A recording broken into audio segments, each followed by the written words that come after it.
قوات التحالف تواصل غاراتها الجوية على مدن ليبية لليوم الثالث على التوالي وسط انتقادات عربية ودولية لطريقة تطبيق قرار مجلس الأمن.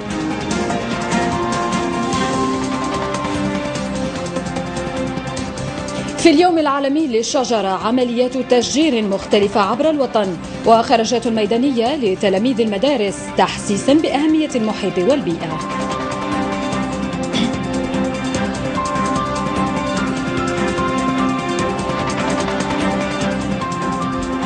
تقدم الأشغال بالشطر الممتد من ولاية قسنطينة إلى ولاية الطارف من الطريق السيار شرق غرب رغم صعوبة التضاريس وكثرة الأنفاق. السلام عليكم ورحمة الله تعالى وبركاته، أهلا بكم إلى نشرة الواحدة. بداية وفي التطورات الحاصلة بليبيا تواصل قوات التحالف غاراتها الجوية لليوم الثالث على التوالي مستهدفة مواقع مختلفة بعدد من المدن الليبية لتدخل بذلك مرحلتها الثانية، فيما نفت واشنطن استهداف الزعيم الليبي معمر القذافي وسط انتقادات عربية ودولية لطريقة تطبيق القرار. حافظ عبد الصدوق. في التعاون من المنتظر أن يقوم اليوم وزير الشؤون الخارجية لفيدرالية روسيا سيرجي لافروف بزيارة إلى الجزائر. الزيارة التي تدوم يومين تندرج في إطار تعزيز علاقات الصداقة والتعاون القائمة بين البلدين. بمناسبة اليوم العالمي للشجرة المصادف لتاريخ اليوم أول أيام الربيع عملية تشجير مختلفة تنظم عبر الوطن وتركزت على غرس الأشجار والتحسيس بأهمية البيئة في حياتنا. وفي هذا الإطار تتواصل عملية التشجير بكل من ولايتي سكيكدا والطارف. العملية انطلقت يوم 25 أكتوبر الفارط بمبادرة من الجمعية الوطنية لحماية البيئة ومكافحة التلوث وبالتنسيق مع وكالة الحوض الهيدروغرافي قسنطينة سيبوس ملاغ ومشاركة محافظة الغابات للولايتين. نردي من عبسة. في مجال الأشغال العمومية ورغم المعوقات الطبيعية وصعوبة التضاريس التي تواجه سير إنجاز الطريق السيار شرق غرب في شطره الممتد من قسنطينة إلى الطارف مرورا بسكيكدا وعنابة، إلا أن تلك العقبات قد تم تذليلها للدفع بوتيرة أفضل لمسار إنجاز المشروع وإتمامه بناء على دراسات ميدانية دقيقة. محمد زمولي. في مجال السكن عرفت ولاية جالما طفرة كمية من خلال استفادة 15 بلدية ريفية من برامج سكنية ريفية، ما مكن من تعميق سياسة تثبيت السكان في أراضيهم وتفرغهم لتثمين برامج التنمية الريفية. نوردين دروي. أكثر من 60 قتيلا في اليوم الثاني من قصف قوات التحالف لعدة مواقع بليبيا، والقذافي يعتبر العدوان غير مبرر ويعد بحرب طويلة الأمد، وروسيا تطالب التحالف بالوقف الفوري للعمليات العسكرية. الصحافة الوطنية تتوقف عند دلالات الإصلاح الشامل التي حملتها رسالة رئيس الجمهورية بمناسبة عيد النصر.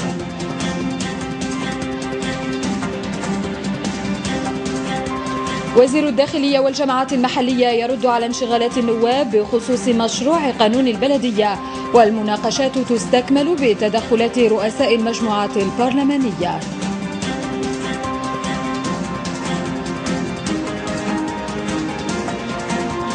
ولاية ورقلة تستفيد من 20,000 وحدة سكنية في مختلف الصيغ، ووزير القطاع يشدد في اللقاء التحضيري للجلسات الوطنية للتعمير على معالجة الفضاء الحضري بطريقة ملائمة وأكثر انسجاما وجاذبية. السلام عليكم ورحمة الله تعالى وبركاته، أهلا بكم إلى هذا الموعد الإخباري.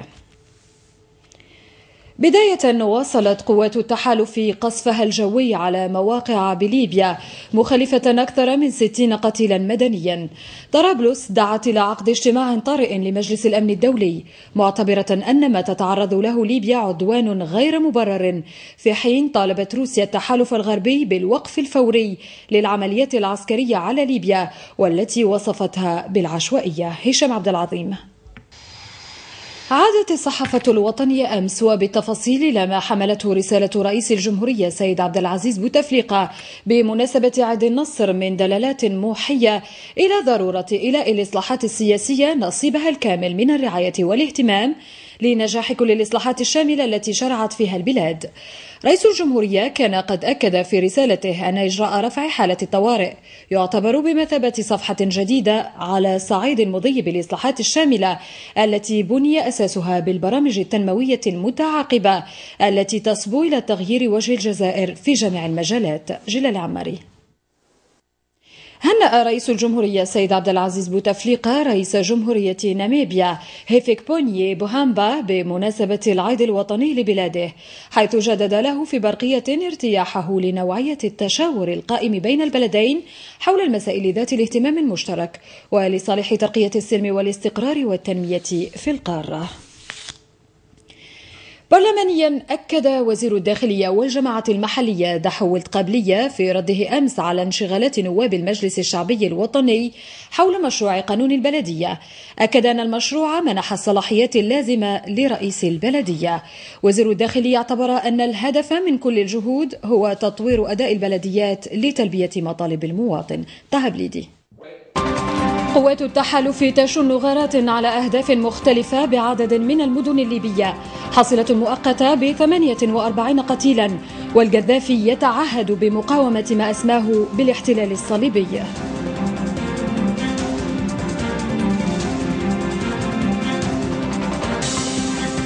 استكمال ومناقشة إثراء مشروع قانون البلدية بالمجلس الشعبي الوطني بتدخلات رؤساء المجموعات البرلمانية صباح اليوم، ووزير الداخلية والجماعة المحلية يرد على انشغالات النواب في الجلسة المسائية.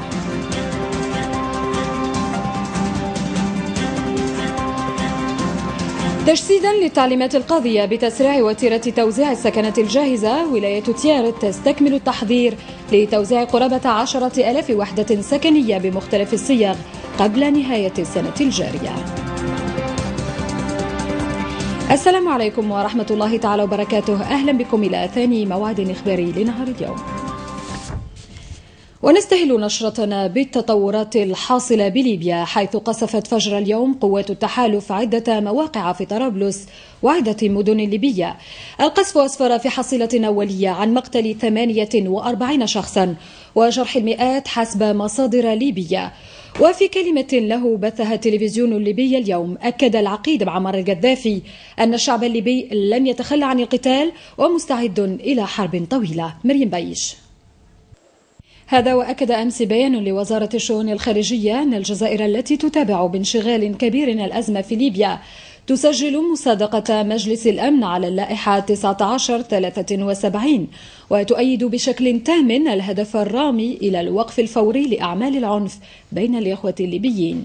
فالجزائر التي تعد طرفا فاعلا في جهود جامعة الدول العربية والاتحاد الإفريقي ستقدم مساعدتها في كل جهود التسوية الرامية إلى إيجاد حل لتطلعات الشعب الليبي الشقيق في إطار احترام السيادة والوحدة والسلامة الترابية لبلاده. وأن الجزائر تؤكد مجددا أنه من حق الشعب الليبي أن يقرر مصيره من خلال الحوار الوطني، وأنها تقف إلى جانب الشعب الليبي الشقيق في هذه الظروف العصيبة وتواصل تضامنها معه. في النشاط البرلماني واصل اليوم نواب المجلس الشعبي الوطني مناقشاتهم لمشروع القانون المتعلق بالبلدية، حيث خصصت جلسة اليوم لمداخلات رؤساء المجموعات البرلمانية داخل المجلس، إذ نوهت المداخلات في مجملها بالأهمية التي يكتسيها مشروع القانون في ظل التحولات السياسية والاقتصادية الراهنة، إلا أن بعض التعديلات المقترحة على هذا المشروع وصفت بغير الكافية نظرا لعدم تعمقها في تذليل العقبات أمام رئيس المجلس الشعبي البلدي وعمل مجلسه بما يكفل ضمان مبدأ اللامركزية التي جعلت البلدية من أجله. هذا وميز الجلسة الصباحية استئناف كتلة الجبهة الوطنية الجزائرية نشاطها بعد مشاركتها في جلسة اليوم التي ترأسها رئيس المجلس عبد العزيز زياري، وحضرها وزير الداخلية والجماعات المحلية دحو ولد قبلية ووزير العلاقات مع البرلمان محمود خضري. هذا ومن المنتظر رد وزير الداخلية والجماعات المحلية على تساؤلات وانشغالات النواب مساء اليوم، والتي بلغت 271 تدخلا مسجلا واقتراح 242 تعديلا. أحيت الجزائر أمس الذكرى 49 لعيد النصر بتظاهرات ونشاطات مخلدة للذكرى. الاحتفالات بأضرار ميزها إعادة دفن رفات مجموعة من شهداء منطقة أوغروت، كما نظمت بالمناسبة ندوة تاريخية شارك فيها باحثون ووجوه تاريخية بالمنطقة. مصطفى بندهينة. ونستهل أخبارنا الدولية بالتطورات الحاصلة بليبيا، حيث أكد أمس بيان لوزارة الشؤون الخارجية أن الجزائر التي تتابع بانشغال كبير الأزمة في ليبيا تسجل مصادقة مجلس الأمن على لائحة 1973 وتؤيد بشكل تام الهدف الرامي للوقف الفوري لأعمال العنف بين الإخوة الليبيين. فالجزائر التي تعد طرفا فاعلا في جهود جامعة الدول العربية والاتحاد الإفريقي ستقدم مساعدتها في كل جهود التسوية الرامية إلى إيجاد حل لتطلعات الشعب الليبي الشقيق في إطار احترام السيادة والوحدة والسلامة الترابية لبلاده. وأن الجزائر تؤكد مجددا أنه من حق الشعب الليبي أن يقرر مصيره من خلال الحوار الوطني، وأنها تقف إلى جانب الشعب الليبي الشقيق في هذه الظروف العصيبة وتواصل تضامنها معه. في غضون ذلك نفذت طائرة حربية فرنسية مساء أمس قصفا جويا على ليبيا، كما قصفت الولايات المتحدة مواقع للدفاعات الجوية الليبية بصواريخ توماهاوك. نبيل أسجني. السلام عليكم ورحمة الله تعالى وبركاته. أهلا بكم إلى تفاصيل نشرتنا.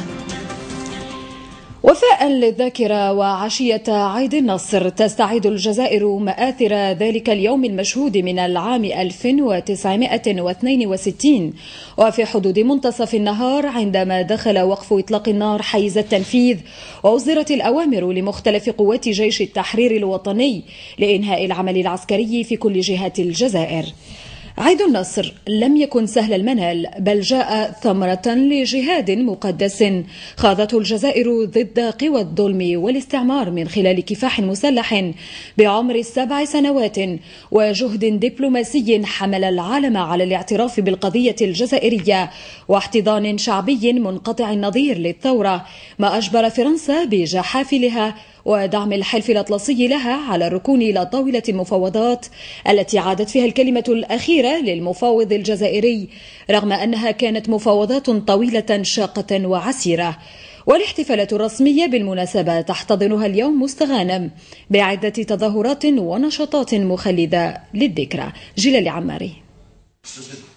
دوليا، وفي ليبيا تعرف الأزمة منعرجا حاسما بعد تبني مجلس الأمن ليلة أول أمس قرارا بفرض حظر جوي على ليبيا التي أبدت استعدادها للتعاون وأعلنت من جانبها وقفا لإطلاق النار وكل العمليات العسكرية. لكن التحركات الحثيثة للدول التي تحمست لاستصدار القرار تؤشر على احتمال تنفيذ عمل عسكري وشيك. تيماء سافر. دوليا، وباليابان جهود مكثفة لتبريد مفاعلات فوكوشيما النووية، وحصيلة ضحايا الزلزال ترتفع إلى قرابة 17,000 بين هالك ومفقود.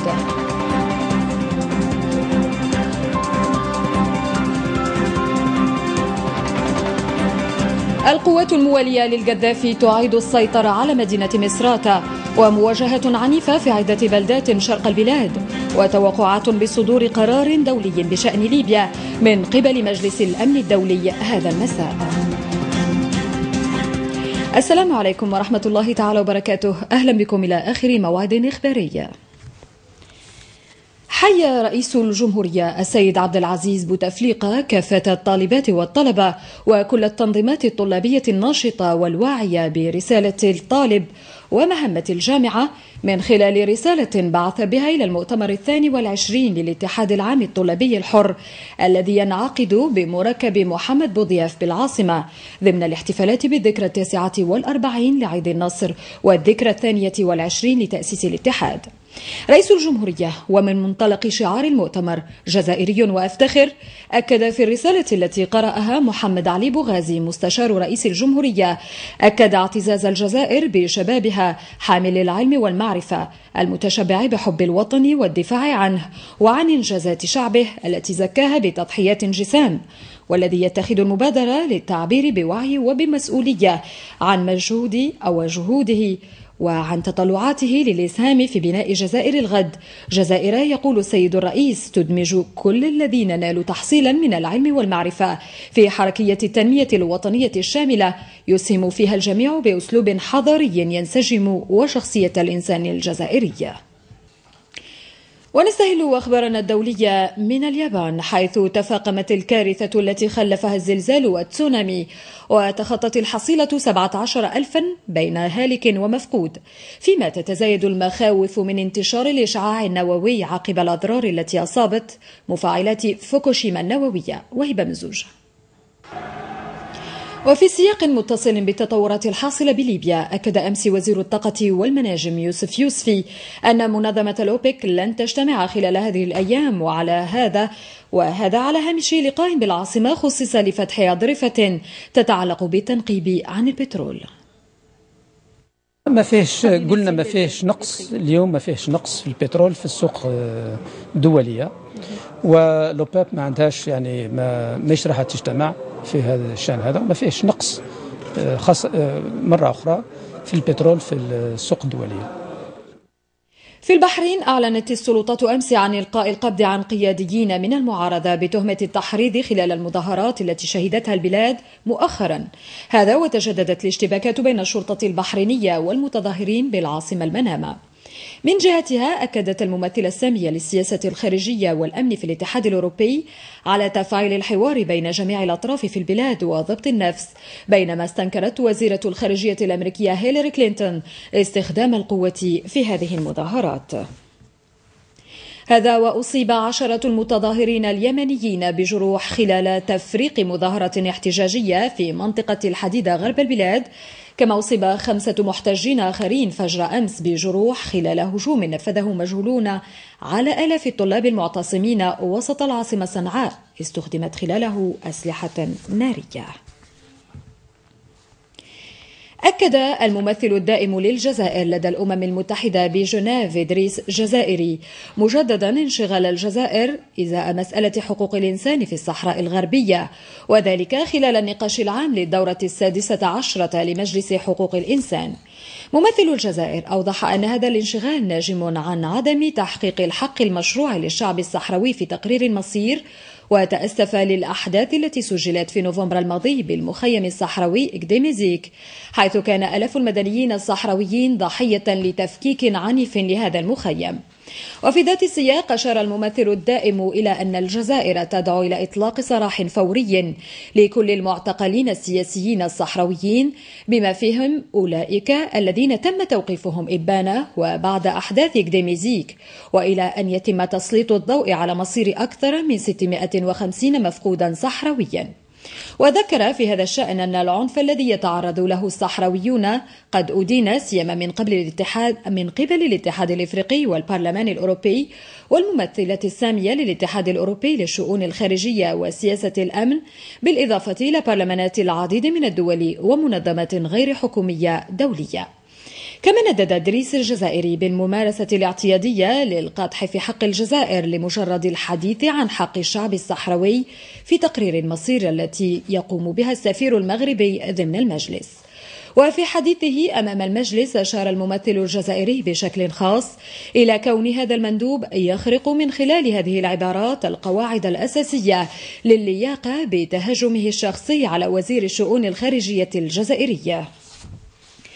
وأردف يقول إن الوفد الجزائري ووزير الشؤون الخارجية لم يقومان سوى بالتطرق إلى الوضع السائد في أحد الأقاليم 16 غير المستقلة والمعترف بها على هذا النحو من قبل كل دول العالم باستثناء المغرب.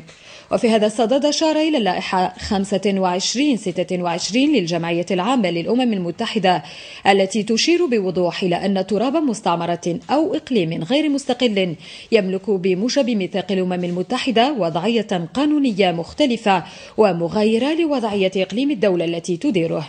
ويبقى هذا الوضع مستمرا مادام شعب هذه المستعمرة أو الإقليم غير المستقل لا يمارس حقه في تقرير مصيره. واسترسل قائلا إلى أن التعريف المغربي للسلامة الترابية يعد خرقا لهذه اللائحة بإدراجه الصحراء الغربية في تعريف السلامة الترابية للمغرب، مذكرا بأن السلطات المغربية تعتبر مجرد الحديث عن الوضعية القانونية المختلفة للصحراء الغربية وعلى الرغم من اعتراف الأمم المتحدة بها لهذا الإقليم خيانة عظمى. وأكد السيد الجزائري أن قانون الصمت المطبق هذا هو ما يرغب السفير المغربي فرضه على الجزائر بديوان المحافظة السامية لحقوق الإنسان والمجلس. وأضاف أنه لمعرفة الحقيقة يجدر بالمجلس أن يطالب المحافظة السامية بنشر التقرير الخاص ببعثتها إلى الصحراء الغربية وتندوف في ماي أو إرسال 2006 بعثة جديدة إلى هناك، داعيا المجلس إلى المطالبة بإدراج حقوق الإنسان في عهدة المينورسو. أصدر مركز البحث التابع للكونغرس الأمريكي تقريرا حول انتهاكات المغرب لحقوق الإنسان في الصحراء الغربية، حيث أشار التقرير إلى الإجراءات المتخذة من قبل الهيئتين البرلمانيتين الأمريكيتين من أجل إرغام المغرب على احترام حقوق الإنسان في الأقاليم المحتلة من الصحراء الغربية. عودة إلى الوطن واحتفالا بيوم الثقافة الفلسطينية وذكرى ميلاد شاعر القضية الراحل محمود درويش، نظمت السفارة الفلسطينية بالجزائر بالتعاون مع الديوان الوطني للثقافة والإعلام احتفالية شعرية وفنية كبيرة بقاعة مجار بالعاصمة، حيث استعاد عشاق الشعر الحر ذكرى شاعر الحرية وابن الجليل الذي رحل جسدا وبقي شعرا وروحا. يوسف تافر. شكرا لكم على متابعتكم، ألقاكم غدا بحول الله، ليلة سعيدة وإلى اللقاء.